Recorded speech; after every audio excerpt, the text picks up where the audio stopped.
নমস্কার। আজকের রেসিপি চিড়ের পোলাও। চিড়ের পোলাও আপনারা সকালের টিফিনে, বাচ্চাদের স্কুলে বা আপনারা রাতের ডিনারেও কখনো কখনো খেতে পারেন। যারা যারা ডায়েট করে তারা বিভিন্ন রকমের সবজি চিড়ের মধ্যে দিয়ে চিড়ের পোলাও করে খেতেই পারে। আমরা প্রথমে পরিমাণ মতো চিড়ে একটা বাটির মধ্যে নিয়ে নেব।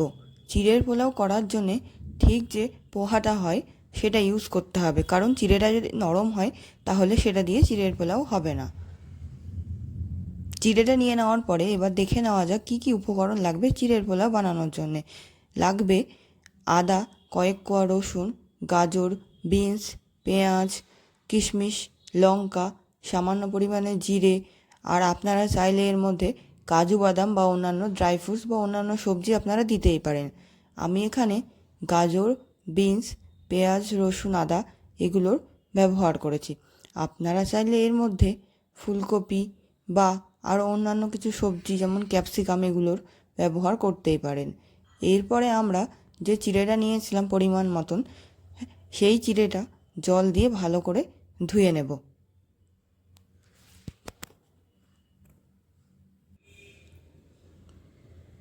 চিড়েটা ধোয়া হয়ে গেলে ভালোভাবে জল ঝরিয়ে নেব, যাতে চিড়েটার মধ্যে একটুও জল না থাকে, তাহলে ঝরঝরে চিড়ের পোলাও হবে না। ধোয়া হয়ে গেলে আমি এবার একটা থালার মধ্যে সে ধোয়া চিড়েগুলো নিয়ে নেব।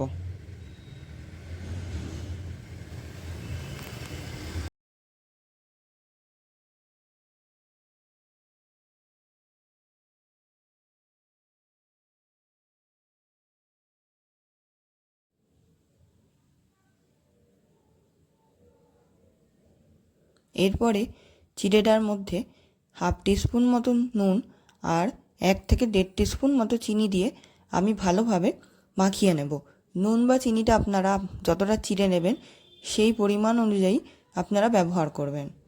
নুন চিনি দেওয়া হয়ে গেলে ভালোভাবে চিড়েটাকে আমি মেখে নেব।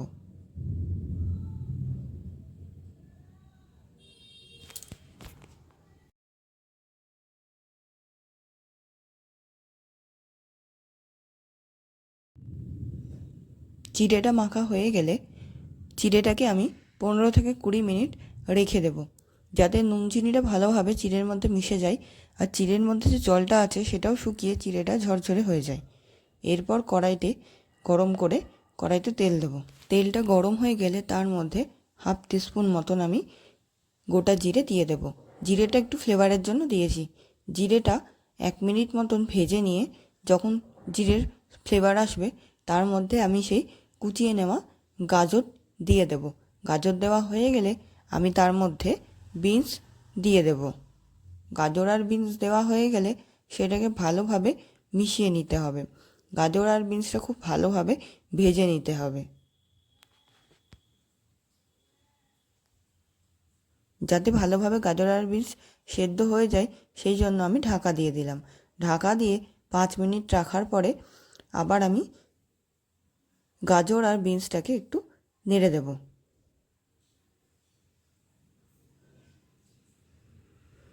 গাজর আর বিনসটা মোটামুটি ভাজা হয়ে এসেছে। এরপর আমি এর মধ্যে দিয়ে দেব 2টো চিড়ে নেওয়া কাঁচা লঙ্কা, আর আমি এর মধ্যে দিয়ে দেব 1 মুঠো কিশমিশ। এগুলো দেওয়ার পর আমি ভালোভাবে এগুলোকে মিশিয়ে নেব। আপনারা পুরো রান্নাটাই লো ফ্লেমে করবেন।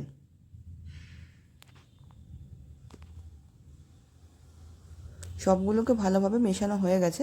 এরপর মেশানো হয়ে গেলে আমি এর মধ্যে কিছুটা পরিমাণে আদা আর রসুন গ্রেট করে নিয়েছিলাম, সেইটা দিয়ে আমি ভালোভাবে একটু ভেজে নেব।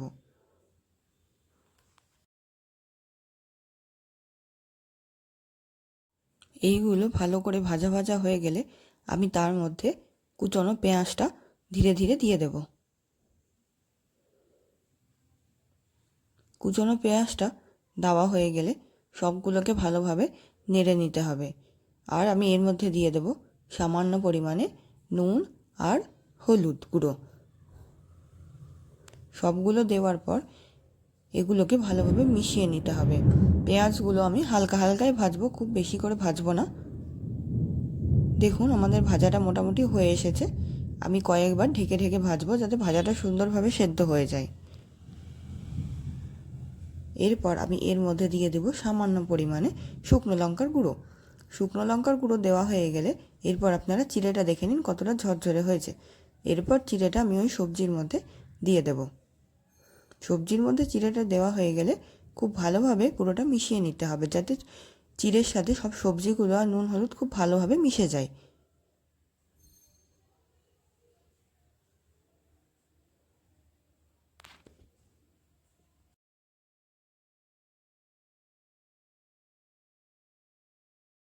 এই চিড়ের পোলাওটা আপনারা যে কোনো সময় টিফিনে খেতেই পারেন। আমাদের চিড়ের পোলাওটা চিড়ে দেওয়ার পর 5 থেকে 10 মিনিট একটু ভাজা ভাজা করলেই হয়ে যাবে। দেখুন আমাদের চিড়ের পোলাও একদম রেডি আর একদম ঝরঝরে হয়েছে, একটু দলা পাকানো হয়নি চিড়ের পোলাওটা।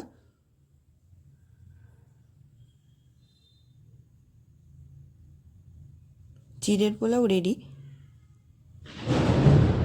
আপনারা চাইলে শেষে এর মধ্যে সামান্য পরিমাণে ঘি আর গরম মশলা দিয়েও সার্ভ করতে পারেন, কিন্তু যেহেতু আমি ডায়েটের জন্য এই খাবারটা করছি সেই জন্য আমি লাস্টে ঘি আর গরম মশলা আর ইউজ করিনি। আমাদের চিড়ের পোলাও রেডি অ্যান্ড সার্ভ। আপনারাও চাইলে বাড়িতে এই রেসিপিটি অবশ্যই ট্রাই করে দেখবেন। আর আমার এই রান্নাটা কেমন লাগলো আপনারা অবশ্যই কমেন্ট বক্সে কমেন্ট করে জানাতে ভুলবেন না। খুব কম সময়ে তৈরি হওয়া এটি একটি রেসিপি, খুব বেশি উপকরণও কিছু লাগে না।